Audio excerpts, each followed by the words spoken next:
नमस्कार, स्वागत है आपका हमारे खास कार्यक्रम हर खबर हरियाणा में। मैं हूं आपके साथ भावना त्रिपाठी। बुलेटिन की शुरुआत करेंगे बड़ी खबर के साथ, जहां चंडीगढ़ में एचएसवीपी की बैठक होने वाली है। सीएम मनोहर लाल बैठक की अध्यक्षता करेंगे। हरियाणा सचिवालय में बैठक होगी। शहरी विकास प्राधिकरण की योजनाओं को लेकर चर्चा की जाएगी। इस वक्त की बड़ी खबर, जहां चंडीगढ़ में एचएसवीपी की बैठक होगी। सीएम मनोहर लाल बैठक की अध्यक्षता करेंगे। शहरी विकास प्राधिकरण की योजनाओं को लेकर बैठक का आयोजन किया जा रहा है। सीएम मनोहर लाल बैठक की अध्यक्षता करेंगे। चंडीगढ़ में एचएसवीपी की बैठक होगी, जिसमें सीएम मनोहर लाल अध्यक्षता करेंगे। शहरी विकास प्राधिकरण की योजनाओं पर चर्चा होगी।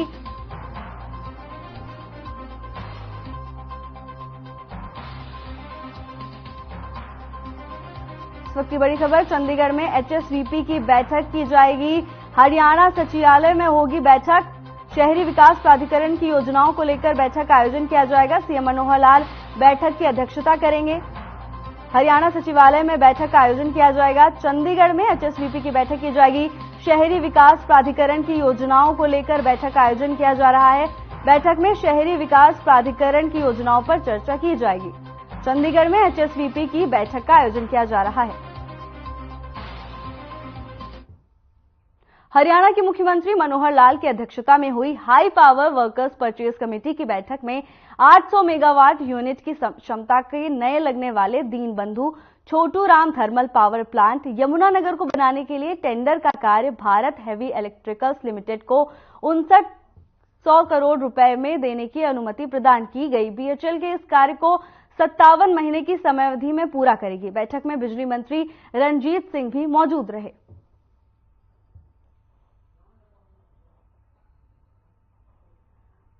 57 महीने की अवधि में कार्यक्रम शुरू किया जाएगा। थर्मल पावर प्लांट का काम जल्द शुरू होने की बात कही जा रही है। सीएम मनोहर लाल बैठक की अध्यक्षता करेंगे। चंडीगढ़ को यह बड़ी सौगात मिलने वाली है। 57 महीने की अवधि में यह सौगात तैयार हो जाएगी। थर्मल पावर प्लांट का काम जल्द शुरू होने की बात कही जा रही है। सीएम मनोहर लाल बैठक की अध्यक्षता कर रहे हैं। चंडीगढ़ को बड़ी सौगात मिलने वाली है। लगभग 57 महीने की अवधि में यह प्लांट तैयार हो जाएगा। थर्मल पावर प्लांट का काम जल्द ही शुरू हो जाएगा और 57 महीने की अवधि में काम पूरा हो जाएगा। सीएम मनोहर लाल की अध्यक्षता में बैठक का आयोजन किया गया, जिसमें चंडीगढ़ को बड़ी सौगात देने का फैसला लिया गया है। 57 महीने की अवधि में प्लांट तैयार हो जाएगा। चंडीगढ़ को थर्मल पावर प्लांट जल्द मिल सकता है। हरियाणा में नैतिकता शिविर आयोजित की गई। मुख्य अतिथि के तौर पर मुख्यमंत्री मनोहर लाल ने हिस्सा लिया। वहीं मुख्य वक्ता के तौर पर सुधांशु महाराज ने कार्यक्रम में शिरकत की। कार्यक्रम में हिस्सा लेने के बाद मुख्यमंत्री मनोहर लाल की प्रतिक्रिया। मुख्यमंत्री ने कहा कि इस कार्यक्रम का मकसद सभी कर्मचारी, अधिकारियों और समाज के बीच नैतिक मूल्य को स्थापित करना है। जहां अब तक हरियाणा के 3.5 लाख कर्मचारी ने मिशन योगी कार्यक्रम शुरू किया है। 20 नवंबर तक योगी मिशन कार्यक्रम में हरियाणा के 2,10,000 कर्मचारी शिरकत कर चुके हैं। सभी ने मिशन की सराहना की है। मिशन शुरू करने का मकसद अधिकारियों को काम करने की प्रेरणा और समाज सेवा की भावना जागृत करना है। मिशन में समाज के सभी अच्छे वक्ताओं को समय समय पर बुलाया जाएगा। नैतिकता शिविर का आयोजन हुआ, जिसमें सीएम मनोहर लाल ने अध्यक्षता की। पंचकुला के पीडब्ल्यूडी रेस्ट हाउस में शिविर का आयोजन किया गया। सीएम मनोहर लाल खुद कार्यक्रम में शामिल हुए, जहां सीएम ने अधिकारियों को नैतिकता का पाठ पढ़ाया। इस दौरान सीएम ने कहा कि कार्यक्रम का मकसद अधिकारियों और समाज के बीच नैतिक मूल्य स्थापित करना है। पंचकुला के पीडब्ल्यूडी रेस्ट हाउस में कार्यक्रम का आयोजन किया गया। चंडीगढ़ में नैतिकता शिविर का आयोजन हुआ, जिसमें सीएम मनोहर लाल ने शिरकत की। इस दौरान उन्होंने कहा कि कार्यक्रम का मकसद अधिकारियों और समाज के बीच नैतिक मूल्य स्थापित करना है।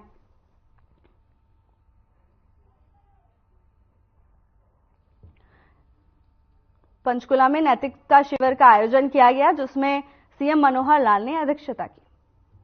ये बिल्कुल स्पष्ट है कि हम सब लोगों को, चाहे हमारे नेता हो, अधिकारी हो, कर्मचारी हो अथवा सामान्य समाज हो, जीवन मूल्यों के ऊपर आगे बढ़कर के उनको सबको अपना व्यवहार करना चाहिए।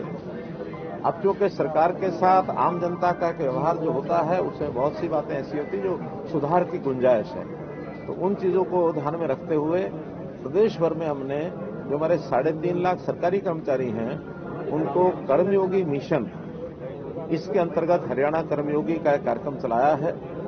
हिप्पा के माध्यम से इस अभियान को 30 नवंबर को शुरू किया गया था।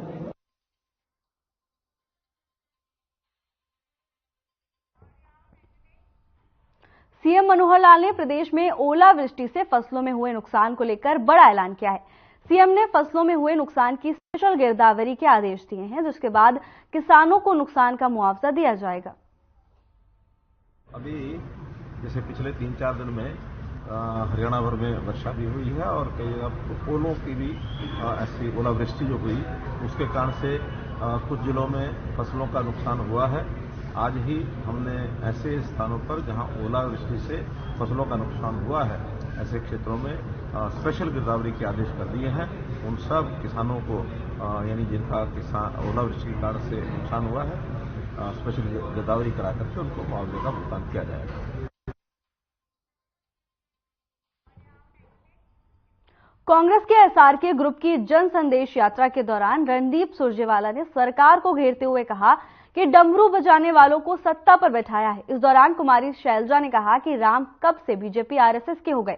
इस पर हुए हरियाणा के गृह मंत्री अनिल विज ने पलटवार किया और कहा कि कांग्रेस के लोग शालीनता भूल गए हैं और किसी न किसी तरह से हिंदू धर्म पर कटाक्ष कर रहे हैं। विज ने कहा कि राम तो सबके हैं, कम से कम राम को तो किसी जाति, धर्म व किसी वर्ग में न बांटो।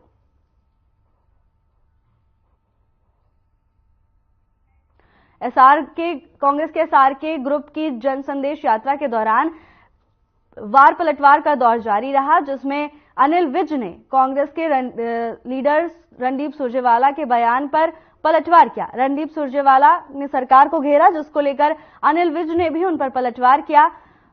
चुनाव से पहले आरोप प्रत्यारोप का दौर जारी है, बयानबाजी का दौर जारी है। कांग्रेस की जन संदेश यात्रा के दौरान अनिल विज ने रणदीप सुरजेवाला के बयान पर पलटवार किया है। कांग्रेस की जन संदेश यात्रा अंबाला पहुंची। राम तो राम है और सारे जहान के हैं, सारी दुनिया के हैं। अब राम जी को तो कम से कम ये धर्म, जाति, वर्ग में मत बांटो। राम सबके हैं, सबके लिए हैं, सबके लिए ही ये जो राम मंदिर बना है, जिससे कांग्रेस पार्टी और उनके सहयोगी तिल मिलाए हुए हैं और इस तरह के नफरत भरे बयान जारी करते हैं। राम तो सबके हैं, आदर्श पुरुष, उनको मनाइए। बात यह है कि कांग्रेस के लोग शालीनता भूल गए हैं और ये किसी न किसी तरीके से हिंदू धर्म पर कटाक्ष करना चाहते हैं और इसीलिए इस प्रकार के उदाहरण देते हैं। ये मकसद इनका होता है हिंदू धर्म पर कटाक्ष करना।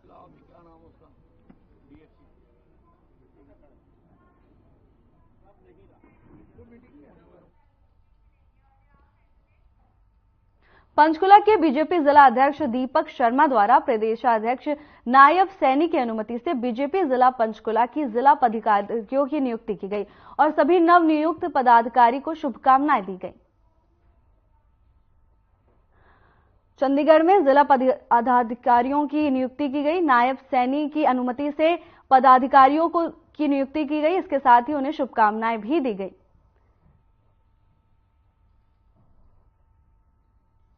नायब सैनी की अनुमति से पदाधिकारियों की नियुक्ति की गई है, जिसके बाद उन्हें शुभकामनाएं दी गई। चंडीगढ़ में पदाधिकारियों की नियुक्ति की गई, जिसके बाद उन्हें शुभकामनाएं भी दी गई।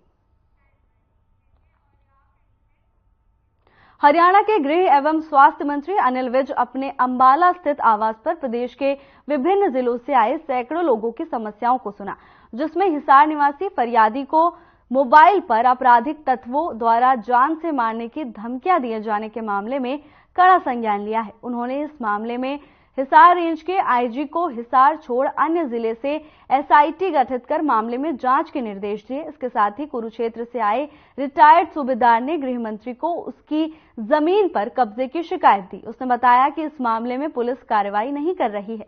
गृह मंत्री ने डीसी कुरुक्षेत्र को मामले के जांच के निर्देश दिए। इसके अलावा कई लोगों की समस्याओं को सुना और समाधान के निर्देश भी दिए।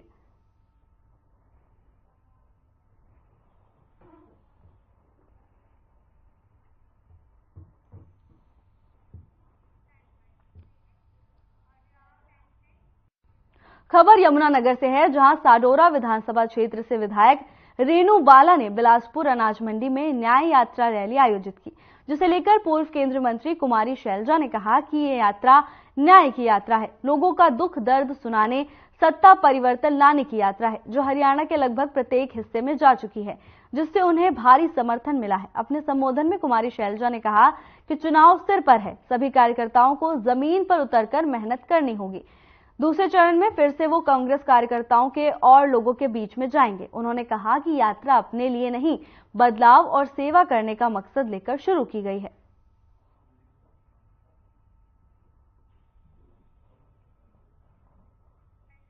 यमुनानगर में न्याय यात्रा रैली का आयोजन किया गया, जिसमें कुमारी शैलजा ने कार्यकर्ताओं में जोश भरने का काम किया। उन्होंने कहा कि ये रैली अपने लिए नहीं बल्कि बदलाव के लिए की जा रही है। ये रैली दुख दर्द सुनाने की रैली है। यमुनानगर में न्याय यात्रा रैली का आयोजन किया गया, जिसमें कुमारी शैलजा ने कार्यकर्ताओं में जोश भरने का काम किया। इस दौरान उन्होंने कहा कि चुनाव नजदीक है, इसलिए अब सभी कार्यकर्ताओं को जमीन पर उतरकर काम करना होगा। आगे चलकर वो और भी लोगों के बीच में जाएंगे। तो चुनाव को लेकर तैयारियां तेज हैं। यमुनानगर में न्याय यात्रा रैली का आयोजन किया गया, जहां कुमारी शैलजा ने कार्यकर्ताओं में जोश भरने का काम किया। इस दौरान उन्होंने कहा कि ये यात्रा सत्ता परिवर्तन लाने की यात्रा है।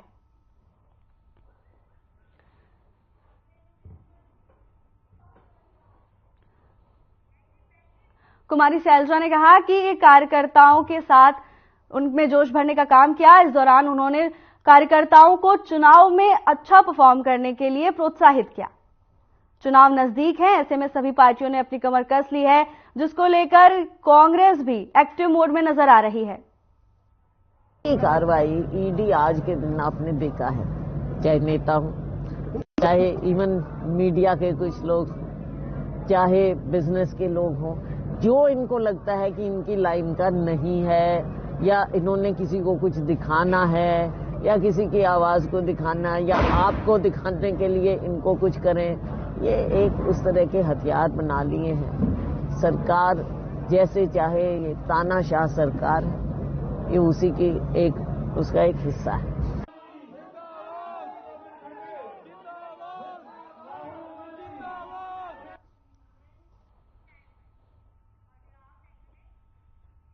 कैथल में गृह मंत्री अनिल विज के आदेशों की अवहेलना का मामला सामने आया है। दरअसल 85 वर्षीय बुजुर्ग इंसाफ के लिए दर दर की ठोकर खा रहे हैं। दरअसल फरियादी 85 वर्षीय बुजुर्ग कश्मीर सिंह ने गृह मंत्री अनिल विज को शिकायत देते हुए बताया था कि उसकी गाड़ी की फर्जी आरसी बनाकर आरोपियों ने उसे बेच दिया था। इस मामले में धोखाधड़ी सहित धाराओं के तहत मामला दर्ज किया गया है।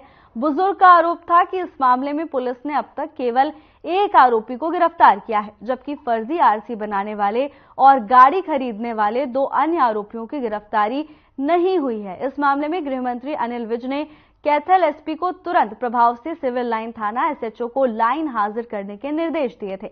मामले में 2 आरोपियों की गिरफ्तारी करने के निर्देश भी दिए हैं।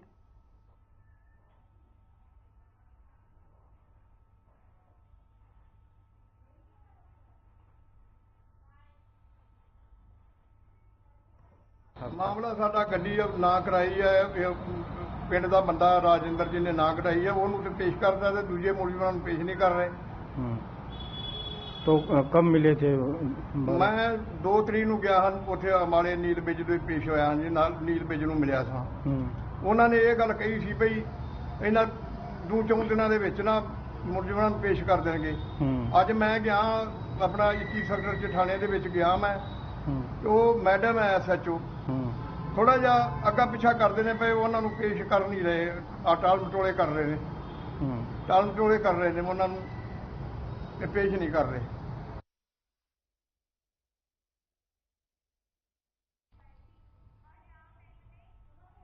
खबर चंडीगढ़ से है, जहां हरियाणा सरकार ने भ्रष्टाचार पर नकेल कसने के लिए एक और बड़ा कदम उठाया है। सरकार की ओर से विभिन्न मांगों में चीफ विजिलेंस ऑफिसर नियुक्त किए गए हैं, जिसमें से कुल 7 अधिकारियों को विभाग अलॉट कर दिए गए हैं। इनमें 6 रिटायर्ड अधिकारी शामिल हैं। बता दें कि मुख्यमंत्री मनोहर लाल ने विभागों और निगमों में भ्रष्टाचार के मामलों की जांच के लिए चीफ विजिलेंस ऑफिसर नियुक्त करने का निर्णय लिया था।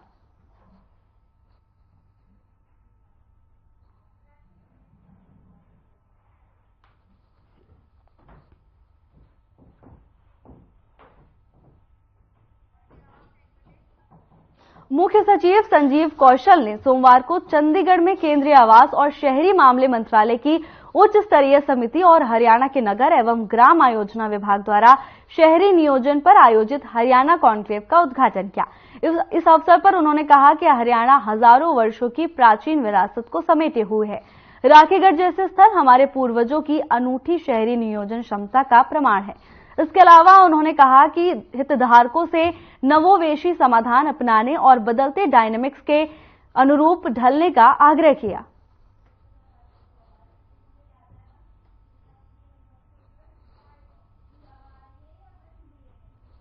हरियाणा अर्बन डेवलपमेंट अथॉरिटी, जिसे हम हरियाणा शहरी विकास परिषद कहते हैं, इसके जरिए हमने काफ़ी शहरों में डेवलपमेंट कराई, चाहे वो गुड़गांव हो, चाहे वो फरीदाबाद हो, चाहे वो करनाल हो, चाहे पानीपत हो, इत्यादि इत्यादि। लेकिन उसी में अब कुछ दिक्कतें भी हैं, उसमें काफ़ी लोगों को परेशानियां भी हैं, आबादी बहुत बढ़ गई है। अब उसी के बारे में आगे क्या क्या सोचना चाहिए, इसके बारे में सोचना।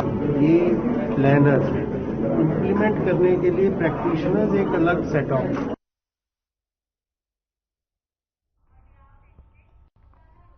एंटी करप्शन ब्यूरो ने कैथल में हुए गबन के मामले में पकड़े गए सहायक रजिस्ट्रार सहकारी समितियां जितेंद्र कौशिक और कृष्ण कुमार के पूर्व जीएम की संपत्ति की जांच की है।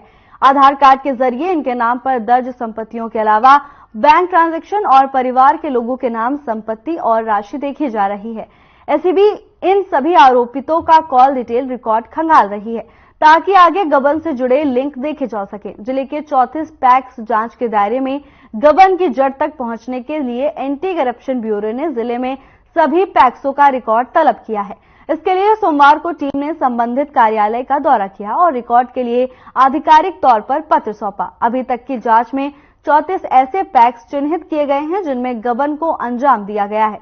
इनका रिकॉर्ड प्राथमिकता के तौर पर मांगा गया है। ये पैक्स फिलहाल एसीबी के रडार पर हैं। वहीं एसीबी का मानना है कि पैक्स का प्रबंधक या कर्मचारियों की जानकारी और मिलीभगत के बिना चेक नहीं काटे जा सकते, इसलिए गबन में उनकी भूमिका की जांच करना आवश्यक हो जाता है।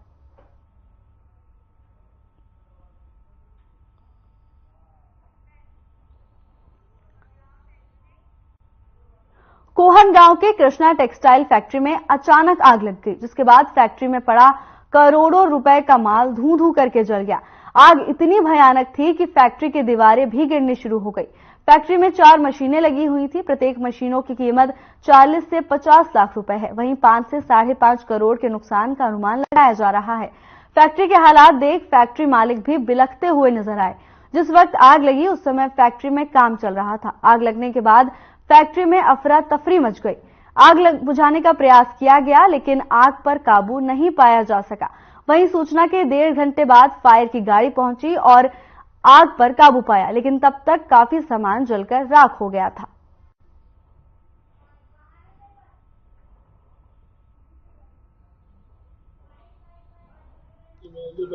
आग लगी है तो फायर ब्रिगेड के सब कुछ खत्म हो गया। क्या बनता था, क्या काम कर रहा था? फाइबर फायर ब्रिगेड क्या आग जली किस समय और फायर ब्रिगेड किस समय पहुंची है? फायर ब्रिगेड तो आई नहीं, भी आई फायर ब्रिगेड तो थोड़ी देर पहले आई है, घंटा तो हुआ फायर ब्रिगेड आई। अच्छा, क्या दिक्कत रही? संपर्क में फोन करे जी, संपर्क में आया किसी का फोन में उठा जी। फिर यहाँ सबसे पहले पुलिस वाले आए जी। पुलिस वालों ने यहाँ फायर ब्रिगेड को फोन करके बुलाया। कितना नुकसान हुआ? सब कुछ आपके सामने खत्म ही हो गया, टोटल खत्म। माल मशीन, अभी तो मशीन को सोच रहे हैं, अभी मशीन को बचाने की कोशिश कर रहे हैं, वह पीछे लगे पड़े नहीं।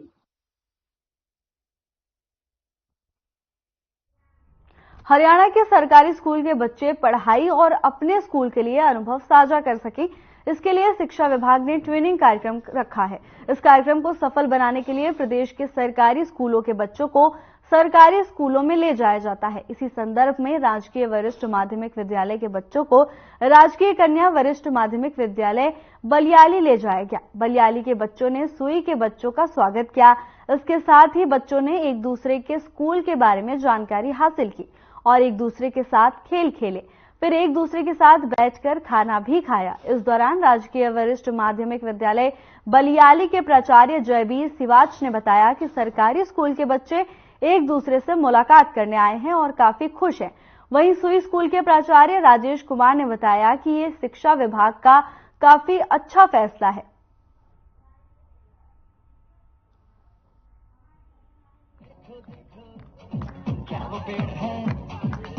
आज G++ सुई की छात्राएं G++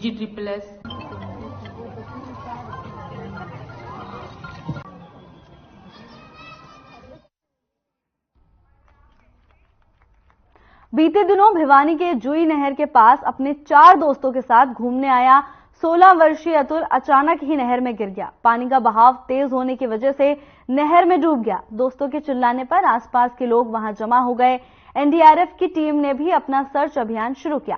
करीब 3 दिन बाद जाने के बाद भी किशोर का सुराग नहीं लगा। इससे नाराज परिजनों ने मंगलवार को भिवानी के तोशाम बाईपास पर जाम लगा दिया। प्रशासन इस मामले में जल्द कार्रवाई नहीं करेगा, तब तक जाम जारी रहेगा। वहीं सिंचाई विभाग में एसडीओ दलबीर शर्मा ने बताया कि फिलहाल नहर में पानी कम करवा दिया गया है। प्रयास है कि जल्द से जल्द इस नहर का पानी दूसरी नहर में डाइवर्ट करके बच्चे की तलाश की जा सके। मैं आपके चैनल के माध्यम से बताना चाहता हूं कि मेरा नाम सत्यवीर सिंह, वर्तमान में मैं कार्यरत सीआरपीएफ में 108 बटालियन आरएफ में मेरठ में। मेरे बच्चे का नाम अतुल कुमार था, जिनको दिनांक 4/2/2024 को जुई नहर में घेर दिया गया कुछ अज्ञात लड़कों द्वारा, और आज 3 दिन बीत चुके हैं, उनकी डेड बॉडी हमारे को नहीं मिली है।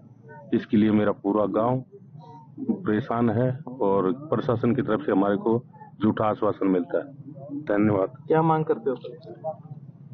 मांग यही है हमारे को बच्चे की डेड बॉडी जल्द से जल्द मिले, यही हमारी मांग है। मेरा नाम विनोद कुमार है, सरपंच गांव बजीना से। हमारी मांग एक ही है कि जब तक डेड बॉडी नहीं मिलेगी तब तक पूरा गांव के 1000 से ऊपर आदमी बैठे हैं, तब तक हम यहाँ बैठे रहेंगे। प्रशासन को बार बार कह चुके हैं, लेकिन प्रशासन तस्मस नहीं करे। मेरा नाम बजरंग मड्डू, पूर्व सरपंच गांव बजीना। 3 दिन हो गए, वैसा सारा गांव परेशान है। हमारी बहन बेटी चाची ताई सब परेशान है, सारा गांव ही परेशान है। अतुल कुमार जो नाम का लड़का था, 4 तारीख से लगभग 2-3 बजे कुछ 3-4 अज्ञात लड़कों ने उसको नदी में धक्का दे दिया।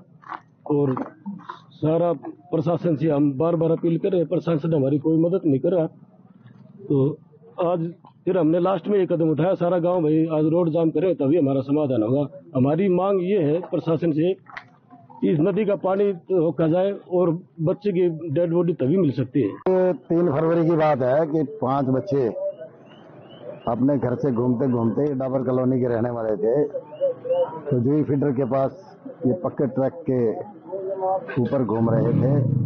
तो अचानक एक लड़का सेल्फी लेने के लिए जैसे ही वो पानी के पास किनारे पे गया तो उसका पांव रिपट गया, जिसमें वो नहर में डूब गया।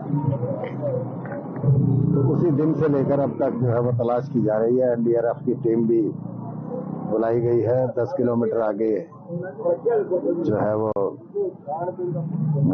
जाल है, अभी तक उस जाल तक बॉडी जो है वो पहुंच नहीं पाई।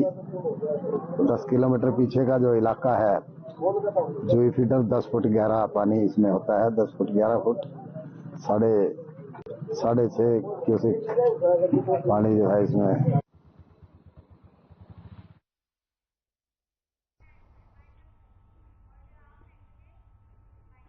फिलहाल के लिए बस इतना ही। जल्द हाजिर होंगे नई अपडेट्स के साथ। नमस्कार।